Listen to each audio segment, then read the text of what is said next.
Yeah, so this particular story I have is about a time when I was a correction officer in the Ohio Department of Rehabilitation and Correction. I was assigned to a level 3 facility. At that level 3 facility, during the time period of this story, I had my own housing unit. I was responsible for a cell block on the level 3 side of that institution, and I had some pretty serious individuals in there, and the story goes into basically, part of the policy for that facility on your shift, if you were assigned to a housing unit, is that you had to do 2 cell shakedowns per shift at random, and any two cells at random during any time of the shift. So, I would do the cell shakedowns, and I wouldn't get any pushback from the inmates. We pretty much had a decent rapport at this time period. I mean, they knew what it was, man. The cell shakedown, and you go to a certain cell, sometimes they be sitting in there, you tell them they got to beat it. They hit the day room for a while, and that's it, man. So this one cell I went to go shake down, it was on the 2nd tier, and the cell I went to shake down on the 2nd tier, I'm doing the regular, starting at the top, going left to right, next section of the room, left to right, from top to bottom, and I come upon a box in the cell, and the box has a hole in it. It looks like it has some burn marks on it. It smells kind of like food. It's got looks like trash on the inside, man. So I'm like, man, what is this? So I set the box down on the table that was inside the cell.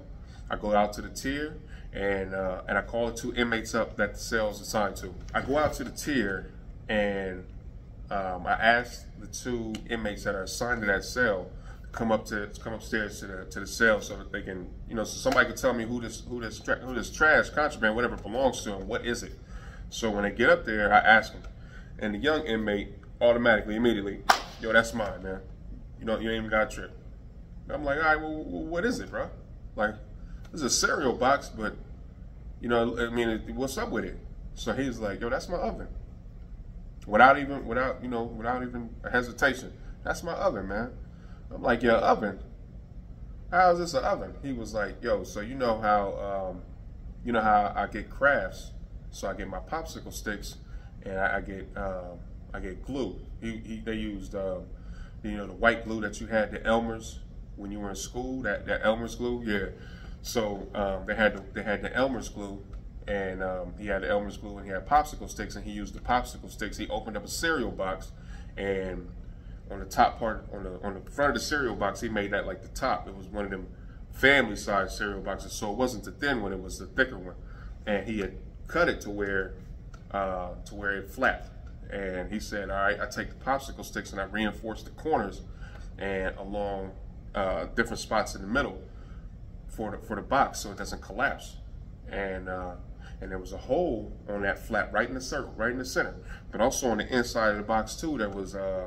Looks like foil lining on the inside. He said, listen, I took a cereal box out of the recycling bin, because there was trash and recycling bins along the tier, the 2nd tier. So when people come out of their cells or whatever, they can throw their trash away, and they can throw their recyclables away in the recycle bin. So he said, I got my cereal box out of the can over here, and in the same can, I took the potato chip bags out of the recycling bin also. And the inside of the potato chip bag is foil. So he said, I flipped the potato chip bags inside out. I sliced them, make them flat, and I lined the inside of my box with the foil. Cut a circle right here, so whenever I'm using my lamp that's in my cell, I can put the lamp down on top of the circle, and it would create the heat that I needed to bake cookies and brownies and whatever else. And that made a lot of sense when I heard him say that, because inmates in the institution, they all get like these nicknames. It's not like jail. It's like the streets, man, where, dudes live there. It's not like an in and out, like I got picked up on a DUI or a traffic ticket, I'm in and out. Like, these dudes, sometimes they be there for years, man. So they live there, and they develop like a backwards sense of a community, so to speak, where they have their names for themselves, and people have reputations for certain behaviors and certain likes and dislikes, and you get to know a lot of these people, man. So, you know, his nickname on the yard was Baker. Like his nickname in the institution where he was the Baker, and he was a young boy, man. I think he was about 19 or 20 when I ran across him and met him about 10 years ago at this time, and yeah, they called him the Baker, and so everybody got their own little hustle in there too. And his hustle was he was baking food for other inmates at a fee. Like he would take the cookies from commissary, like the little knockoff Oreos that they would get. He would scrape the cream off the inside.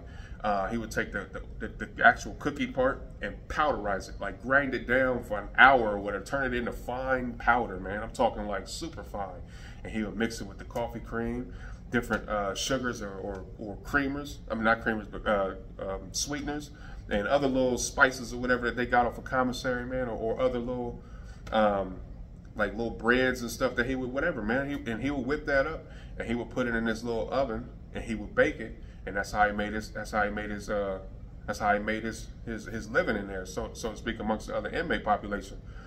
So I asked him, I said, bro, this is pretty genius, man.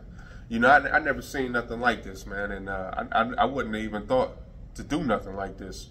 But you know, I'm working in here, and I pretty much know how things are going on around here, man. But I gotta ask you, bro, how are you doing this without me seeing it or me smelling it? He was like, easy, man. He said, what I do is I take a little towel, one of the towels I have, I wet a little edge of it, wet a little piece of it, roll it up real tight, and put it right by the door. So that right there kind of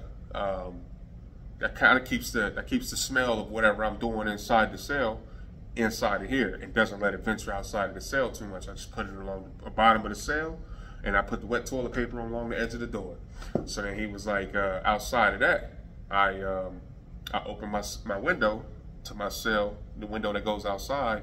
I just crack it a little bit, man, and I use my fan, my little portable personal fan that I have, and I blow across the box right outside the window. So and I live on the second tier, so so when y'all do rounds outside of the cell, outside of the block, like you don't smell nothing. Like you don't smell nothing baking in here because the smell goes out and up because I got the fan blowing on it.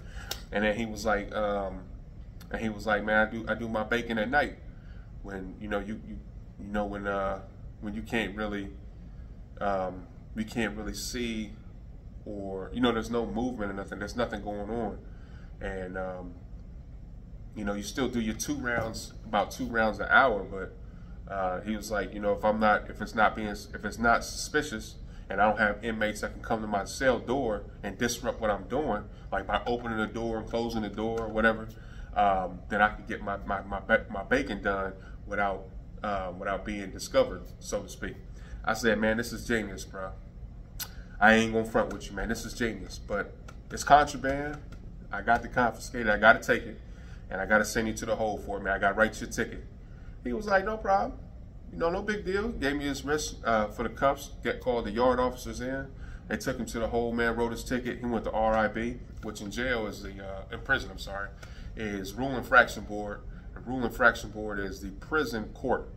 It's, the judge is a lieutenant, and then, you display whatever evidence and so on and so forth. But he went to the Rule Infraction Board. I think he got like 5 days. And he told me, he was like, yo, when I get out, I'm just going to make another one. I mean, well, he ain't got nothing else to do in here, and I'm not leaving, so I'm in here for life.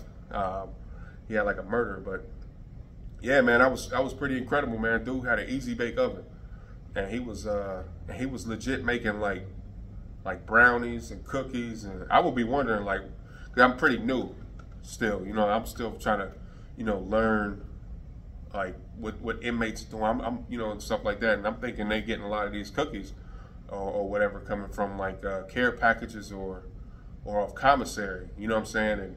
And 9 times out of 10, them dudes was making it themselves, man. So that was crazy. But yeah, that's my story about the baker, man. All right, and as always, I want everybody out there to train hard, train often, train properly, and train safely. All right, peace.